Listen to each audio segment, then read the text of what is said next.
Assalamualaikum warahmatullahi wabarakatuh. Salam sejahtera buat kita semua. Om Swastiastu, Shalom, Namo Buddhaya, salam kebajikan. Oke, pada siang hari ini saya Dimas Rahmatullah, NIM 061212820502 dari program Studi Pendidikan Teknik Mesin Fakultas Keguruan dan Ilmu Pendidikan Universitas Sriwijaya akan membuat podcast tanya jawab dalam memenuhi tugas dari ujian semester mata kuliah pengembangan peserta didik yang diampu oleh dosen pengampu Bapak El Fahmi Dwi Kurniawan SPD MPDT dan Ibu dosen Ibu Noprianti SPD MPDT. Oke, pada video kali ini saya ditemani oleh rekan saya Bang Jenny Fernandes dari Gerakan Pramuka Sanggar Saka Wira Kartika Koramil 40502 Merapi. Video kali ini kita buat di sekretariat Koramil atau dari sekretariat Pramuka Sanggar Saka Wira Kartika. Oke, untuk mempersingkat durasi video, kita langsung saja ke Bang Jenny untuk pertanyaannya yang telah disiapkan oleh Bapak El Fahmi Dwi Kurniawan SPD MPDT. Silakan Bang Jenny. Baik, terima kasih kepada Bang Dimas. Kita langsung ke pertanyaan pertama. Yang kita tahu setiap manusia adalah unik. Manusia diciptakan dengan berbagai persamaan dan perbedaan. Masing-masing yang membedakan dengan manusia lainnya. Budi adalah seorang siswa yang masuk ke SMK di kota tinggalnya. Siswa tersebut memilih masuk SMK karena saran dan pertimbangan dari keluarga. Alasannya adalah setelah lulus maka akan mudah untuk mendapatkan pekerjaan. Keluarganya termasuk keluarga yang kurang mampu, sehingga akan kesulitan ketika ia melanjutkan ke jenjang pendidikan yang lebih tinggi. Di sisi lain, sebenarnya ia tidak berbakat di jurusan SMK sekarang ini. Ia berbakat di bidang komunikasi. Untuk masuk sekolah komunikasi memerlukan biaya yang tidak sedikit dan sekolah tersebut ada di luar kota. Sebagai seorang pendidik, solusi apa yang akan Anda berikan kepada Budi sehingga dia bisa menerima keadaan ini, dan kepada Budi sehingga dia bisa menerima keadaan ini dan memaksimalkan potensi yang ada pada dirinya. Baik, untuk Bang Dimas, tanggapan yang bisa diberikan. Oke, terima kasih Bang Jenny. Jadi kalau dihadapkan dengan pertanyaan tersebut, saya pribadi sebagai pendidik, jika bertemu pada situasi tersebut, yang ingin saya berikan kepada si murid tersebut sebagai motivasi ataupun solusi dari saya, yang pertama pasti saya akan mengajak si Budi ini atau si pelajar saya ini untuk lebih menggali potensi dirinya. Apa sih bakat dia yang sebenarnya? Seandainya kalau bakatnya komunikasi, ya walaupun dia sekarang berada di SMK, dia masih bisa belajar di luar untuk komunikasi. Karena dunia kita sekarang ini dunia yang kompleks. Jadi digital sekarang sudah lengkap. Sekarang juga sudah koneksi bisa tersambung kemanapun. Jadi untuk belajar menggali potensi diri itu dapat dari arah manapun. Jadi untuk si Budi untuk belajar menggali potensi diri dapat belajar di manapun, dan untuk dia menerima seandainya dia sudah berada di SMK tersebut dan potensi dirinya bukan di jurusan yang dia miliki, ya Bang. Iya. Jadi untuk si Budi, tekankan prinsip satu yang selalu saya pegang. Prinsip yang saya pegang dari dulu yaitu seperti kata yang saya kutip dari Mahatma Gandhi, seorang filsuf dari India. Itu ketika bahagia itu ketika hati dan pikiran kita selaras. Jadi seandainya kita melakukan sesuatu atau berada dalam sesuatu, kita harus menyelaraskan pikiran dan hati kita. Jadi ketika hati dan pikiran kita sudah searah, sejalur, sudah menerima apapun yang terjadi, insya Allah kita akan bahagia. Dan masalah nasib dia ke depan mau jadi apa, itu jangan dikhawatirkan, karena dalam suatu firman-Nya Allah pernah berfirman yang berbunyi, nasib hambaku telah aku tentukan 50.000 tahun, 50.000 juta tahun sebelum alam semesta ini diciptakan. Jadi nasib kita itu sudah ada di atas sana. Jadi jangan pernah meragukan nasib. Tuhan selalu bersama kita. Jadi Budi harus menerima apa yang dia alami sekarang, kondisi yang dia jalani sekarang, dan tugas Budi sekarang untuk menggali potensi diri dan menyelaraskan hati dan pikiran Budi agar bisa menerima jurusan dan keadaan Budi sekarang. Insya Allah masalah nasib ingin jadi apa ke depan, Allah sudah mengatur itu semua. Mungkin itu jawaban dari saya, Bang Jini. Oke, Bang Dimas, jadi terkait si Budi tadi, berarti potensi yang dikuasai oleh si Budi ya bukan hanya ada di SMK, Iya. tapi boleh kita cari di luar gitu. Iya, jangan pernah malas untuk belajar walaupun bukan di sekolah.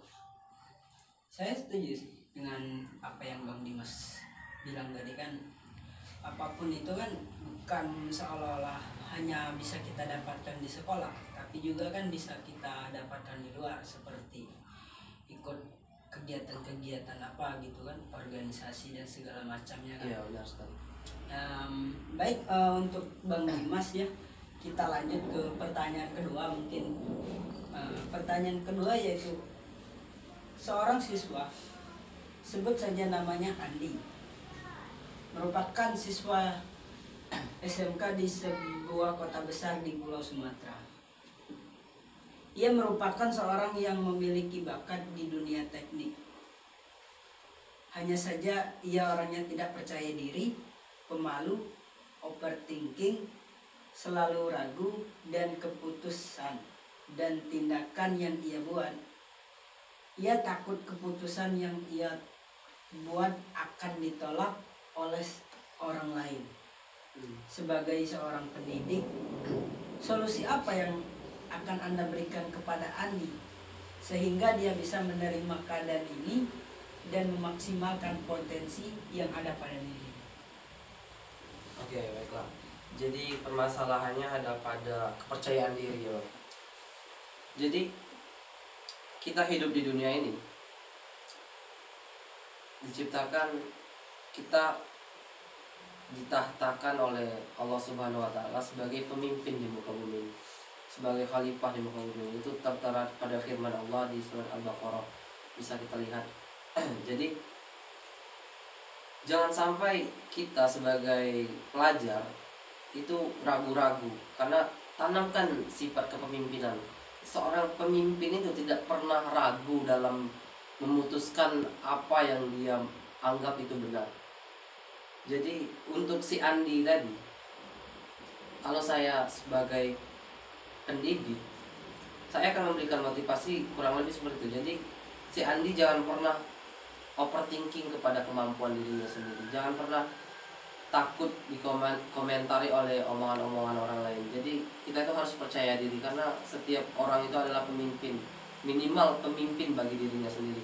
Dan saya ingat suatu ini, menjada wajada, siapa yang bersungguh-sungguh ia akan berhasil. Jadi jikalau kita bersungguh-sungguh, kita akan mencapai apa yang kita inginkan. Kalau kita tidak bersungguh-sungguh dan tidak percaya diri, apapun yang kita harapkan, apapun yang kita cita-citakan tidak akan pernah tercapai. Jadi si Andi tadi harus lebih percaya diri untuk dapat lebih percaya dan yakin kepada apa yang dia miliki. Jadi mungkin itu jawaban dari saya untuk si Andi. Memaksimalkan potensi yang ada pada diri si Andi tadi, dia harus lebih kepada keyakinan. Iya, karena kita itu nggak boleh dengerin apa yang orang-orang lain sampaikan. Kita harus percaya sama diri kita sendiri, karena pemimpin diri kita ya diri kita sendiri. Kita harus yakin. Omongan-omongan dari tetangga Iya. misalnya gitu ya. Hmm. Untuk Sandi juga kan perlu itu apa, keyakinan di dalam diri dia Benar. kan, untuk menjadi seorang pemimpin tadi, karena kunci dari segalanya itu harus yakin. Nah, Jadi mungkin ya untuk selanjutnya gitu, si Andi harus lebih ke nah, mungkin boleh langsung lanjut ke pertanyaan ketiga oke Bang Jenny. untuk Bang Dimas. Silakan. Emosi remaja itu cenderung tidak stabil, sering meluap-luap. Perasaannya mudah marah, terbawa emosi, dan emosi negatif lainnya. Terkadang sikap itu diarahkan ke hal-hal negatif. Bagaimana tindakan kita sebagai pendidik untuk mengatasi hal-hal tersebut? Oke, saya jawab ya Bang Jenny. Jadi memang pada hakikatnya remaja itu ya memang emosinya lagi pada puncak masanya, karena sering juga kita lihat bahwasanya SMA, SMK khususnya itu kan, SMA itu sering tawuran, kenakalan remaja itu biasanya terjadi pada masa-masa SMK. Jadi untuk mengarahkannya ke hal-hal positif, jadi siswa tersebut harus kita arahkan ke kegiatan-kegiatan yang memang dampaknya positif. Jadi kita bisa mengarahkan siswa tersebut ke kegiatan-kegiatan organisasi seperti OSIS, pramuka seperti di sini. Yang kegiatan-kegiatannya itu bisa membentuk karakter si siswa tersebut agar lebih ke arah yang positif. Jadi dia tidak meluapkan emosi dia itu ke hal-hal negatif. Dia bisa lebih mengkoordinir atau mengendalikan emosi dia tersebut ke hal-hal yang lebih baik, seperti di kepramukaan. Di depan kita ada piala. Mungkin nanti kalau si siswa tersebut masuk ke organisasi seperti pramuka, nanti dia dapat berprestasi seperti di sekretariat kita ya Bang. Jadi dapat kita arahkan si siswa tersebut ke hal-hal yang positif. Jadi mungkin itu jawaban dari saya, daripada hal umur SMK itu ke hal-hal negatif, mending kita arahkan ke organisasi-organisasi yang dapat membentuk karakter si siswa tersebut dan dapat menjadi suatu prestasi di umurnya tersebut. Mungkin itu Bang Jenny. Jadi kan gini ya Bang Dimas, seperti yang kita ketahui kan, seperti sekolah-sekolah kan, SMA, SMP itu kan, khususnya SMK lah, itu kan siswa-siswa di situ banyak gitu yang tawuran gitu. Iya. Di situ kan mereka kan termasuk bisa dibilang nakal. Jadi untuk mengarahkan siswa-siswa nakal itu gimana gitu? Nah, jadi kita yang pertama, kita dengan si siswa tersebut harus akrab dulu. Kita bangun ibaratnya suasana dalam kelas itu seperti aku bukan gurumu, tapi aku itu orang tuamu di sekolah. Jadi kita harus menimbulkan chemistry kepada si siswa tersebut agar dia lebih nyaman terhadap kita. Jadi kita untuk mengarahkan si siswa tersebut akan lebih mudah. Kalau si siswa itu memandang kita sebagai gurunya, mungkin dia bakal ibaratnya jauh dengan kita. Kita mengarahkannya juga susah. Jadi kita di dalam kelas itu harus membangun suasana kelas yang kekeluargaannya lebih dikuatkan lagi. Iya, benar. Tapi kan siswa-siswa yang nakal seperti itu kan biasanya itu cenderung diminoritaskan gitu oleh guru-guru kan. Tapi kan seperti yang Bang Dimas tadi bilang kan, mungkin boleh diarahkan ke ini tadi kan, seperti kegiatan-kegiatan OSIS, pramuka, dan apapun itu kegiatan yang ada di sekolah. Mungkin satu saya tambahkan. Jadi bukan meminoritaskan, karena mungkin si siswa tersebut memang tidak pandai dalam akademik.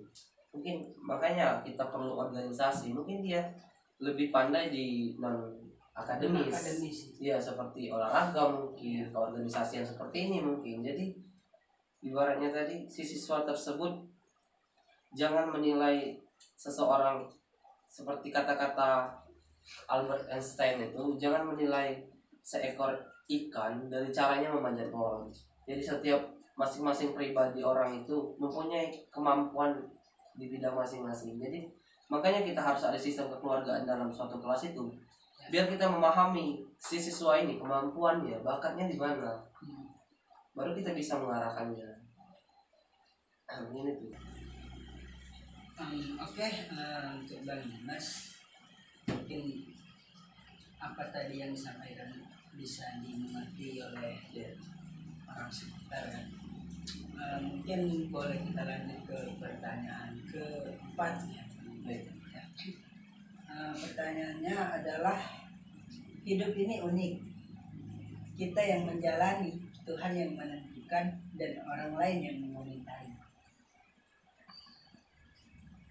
Terkadang orang lain mudah sekali menilai sesuatu, padahal baru sekali lihat, baru sekali mendengar, ia dengan mudahnya melakukan judgment, penilaian. Ada suatu cerita di mana ada seorang siswa yang sedang menempuh suatu pendidikan di suatu kota.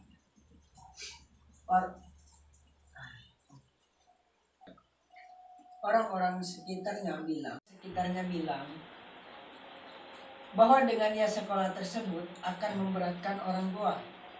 Sekolahnya tidak akan selesai karena kekurangan biaya serta omongan-omongan orang lain yang sebenarnya tidak untuk didengar. Jika kalian berada pada posisi tersebut, apa yang akan kalian lakukan? Jika posisi kalian sebagai pendidik, nasihat dan motivasi apa yang akan kalian berikan? Mungkin boleh dijawab oleh Bang Dimas. Kita jawab dari segi si siswa dulu. Ya. Jadi mungkin cerita ini banyak kita temukan. Rasanya si siswa itu kekurangan biaya lah ya. Jadi takut memberatkan orang tuanya dan banyak penilaian dari lingkungan sekitar. Ya. Jadi kalau saya berada di posisi si siswa tersebut, ya saya harus punya motivasi dalam diri saya. Yang terutama mungkin motivasi paling terbesar kita itu ya orang tua. Jadi tanamkan dari dalam diri kita, kesuksesan kita adalah untuk membahagiakan orang tua kita. Ya. Jadi ketika kita menanamkan prinsip itu dan motivasi kita adalah orang tua, maka insya Allah apapun yang menjadi tantangan, apapun omongan orang tadi, insya Allah tidak akan menggoyahkan tekad kita, keyakinan kita. Jadi kita harus menanamkan ke dalam diri kita bahwasanya kita bisa melewati tantangan tersebut dan kita harus membahagiakan orang tua kita. Jadi jangan pernah mudah menyerah, jangan pernah mudah patah semangat, karena ketika Allah menempatkan kita pada suatu kondisi pasti akan ada hikmah di baliknya. Seperti dalam surat Al-Baqarah juga Allah memberikan cobaan tidak melebihi kemampuan dari si makhluk tersebut atau si umat tersebut. Jadi percaya saja Allah pasti memberikan jalan, dengan kekuatannya dia bisa membantu kita. Jadi jangan pernah putus asa dan jangan pernah menyerah untuk menghadapi tantangan-tantangan tersebut. Tanamkan dalam diri kita harus sukses, kita harus membahagiakan orang tua kita, dan insya Allah hal-hal tersebut tidak akan pernah menggoyahkan kaki kita untuk terus melangkah. Mungkin itu dari pandangan si siswa menurut saya. Jadi intinya itu seperti yang kita bahas pertama tadi, kembali ke keyakinan lagi Bang ya. Iya. Kembali ke dalam diri kita sendiri sebenarnya. Setiap permasalahan itu pasti ke diri kita sendiri. Menurut saya. Karena itu tadi kunci dari sebuah keberhasilan ialah yakin dulu gitu. Ya. Kemauan untuk kita belajar, kemauan untuk kita menggapai apa yang kita capai untuk mencapai suatu tujuan dan apa yang kita inginkan gitu. Tidak ada kan sebuah kesuksesan tanpa sebuah keyakinan. Iya, benar sekali. Sebenarnya kata kuncinya ada di awal tadi. Bahwasanya kita yang melakukan, Tuhan yang menentukan, orang lain yang berkomentar. Jadi tidak perlu mendengar apa yang orang lain bilang. Benar. Apa yang kita lakukan kita yakin saja kepada Tuhan bahwasanya Tuhan akan menolong kita. Seperti kata-kata Sujiwo Tejo kalau nggak salah Bang Dimas, kalau besok kita sudah bingung mau makan apa, berarti kita sudah tidak percaya sama Tuhan. Ya? Berarti kita meragukan Tuhan kita. Mungkin saya bakal menjawab yang untuk pengajar atau pendidik. Iya. Ya, dari sisi pendidik ya. Iya. Jadi kalau seandainya saya di kondisi sebagai seorang pendidik dan ingin memotivasi siswa tersebut, ya benar kata Bang Jenny tadi. Untuk menghina Tuhan itu tidak susah. Tidak harus kita membakar Al-Quran, tidak harus kita membakar masjid. Dengan meragukan kita tidak bisa makan besok saja itu sudah menghina Tuhan sebenarnya. Karena rezeki kita, mau jodoh dan lain-lain itu sudah ditentukan oleh Tuhan. Seperti firman yang saya singgung di awal, bahwasanya nasib kita itu sudah ditentukan 50.000 tahun sebelum alam semesta ini diciptakan. Jadi jangan pernah ragu. Jadi jangan merasa Tuhan itu akan memberatkan orang tua kita dalam membiayai kita. Pasti akan ada jalan. Mungkin itu jalannya beasiswa. Mungkin kita akan mendapatkan pekerjaan atau dan lain-lain. Rezeki itu datang dari arah manapun. Jadi kita sebagai pendidik, kita harus memotivasi si siswa tersebut supaya dia kembali lagi ke keyakinan dia sendiri. Kita meyakinkan dia bahwasanya Tuhan itu pasti akan memberi jalan. Jadi jangan selagi kita mau berusaha dan memperjuangkannya, dan kita juga yakin akan kemampuan pada diri kita, berarti kita itu yakin daripada diri kita tadi untuk mencapai sebuah kesuksesan itu ya. Iya. Ada tanggapan lain atau boleh kita lanjut ke pertanyaan ke-6? Mungkin cukup jelas ya. Iya. Kita lanjut saja dulu. Baik. Untuk pertanyaan selanjutnya, pertanyaan terakhir ya. Kata-kata motivasi apa yang paling mempengaruhi hidup Anda sehingga Anda menjadi lebih bersemangat dan berbahagia dalam menjalani hidup? Ya, kembali sudah saya katakan di pertanyaan awal tadi kalau nggak salah ya Bang. Jadi saya selalu ingat dengan kata-kata Mahatma Gandhi, filsuf dari India tersebut, bahwasanya ketika kita ingin bahagia atau kebahagiaan itu adalah ketika hati dan pikiran kita selaras. Jadi setiap apa yang saya lakukan, saya harus menyelaraskan hati dan pikiran saya Bang. Jadi maupun saya ingin kuliah, saya ingin bekerja, saya ingin memasuki lingkungan, kalau hati dan pikiran saya bertolak belakang, saya akan keluar dari lingkungan itu. Seperti kuliah, kalau hati dan pikiran saya menolak untuk kuliah, saya akan meninggalkan kuliah. Tapi ketika hati dan pikiran saya memang selaras, maka saya akan mendapatkan kebahagiaan dalam apa yang saya lakukan tersebut. Jadi motivasi itu sangat saya pegang sampai hari ini, karena hidup di dunia ini kita itu harus bahagia. Hidup ini singkat, jadi kita perlu yang namanya itu kebahagiaan. Cuma kita mengejar sesuatu tapi hati kita tidak bahagia. Seandainya saya memaksakan ingin kuliah sedangkan hati saya tidak ingin kuliah, percuma. Badan kita capek tapi perasaan kita nggak bahagia kayak gitu kan. Jadi percuma. Kita harus menyeimbangkan antara hati dan pikiran kita. Jadi gini Bang Dimas ya, saya sedikit tertarik gitu dengan apa yang Bang Dimas katakan tadi. Jadi untuk hidup itu kan perlu ini mayoritas orang gitu Bang Dimas ya. Iya. Orang-orang kan mungkin lebih cenderung ke pemuda gitu. Pemuda sekarang kan itu yang dipikirkan itu seperti tamat sekolah itu hanya memikirkan sebuah pekerjaan,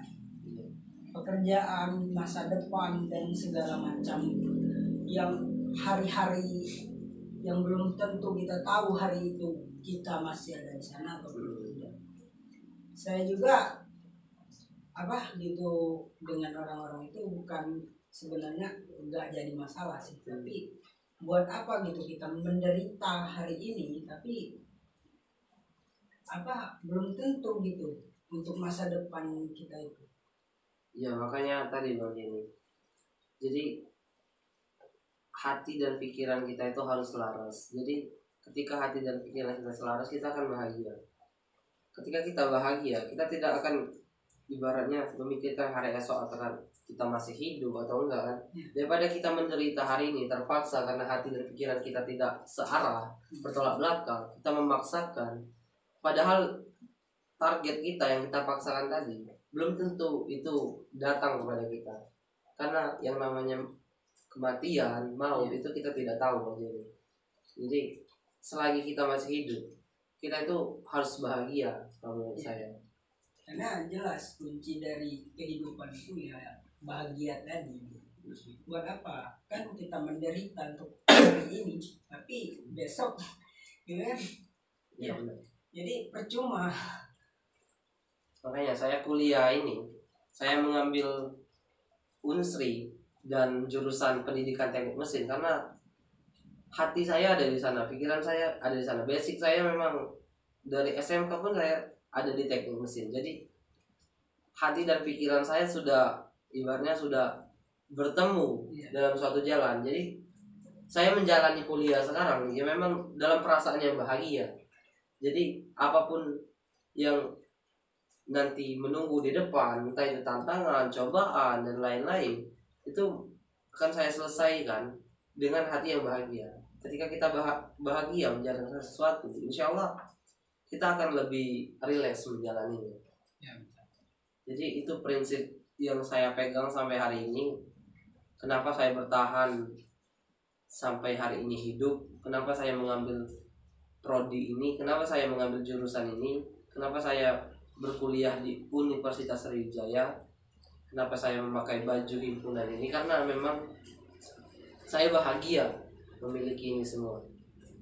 Dari sekian 5 pertanyaan tadi kesimpulannya ialah keyakinan diri kita dan kepercayaan pada diri kita, prinsipnya Bang Dimas. Prinsip kita. Mungkin karena sudah di pertanyaan akhir, saya kembalikan lagi pada Bang Dimas. Oke, terima kasih.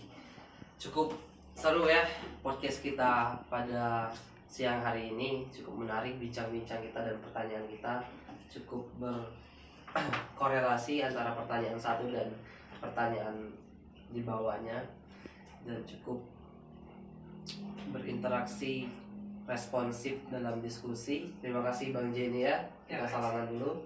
Terima kasih sudah mempersilahkan kami ada di sekretariat Pramukaan ini, Sanggar Saka Wira Kartika.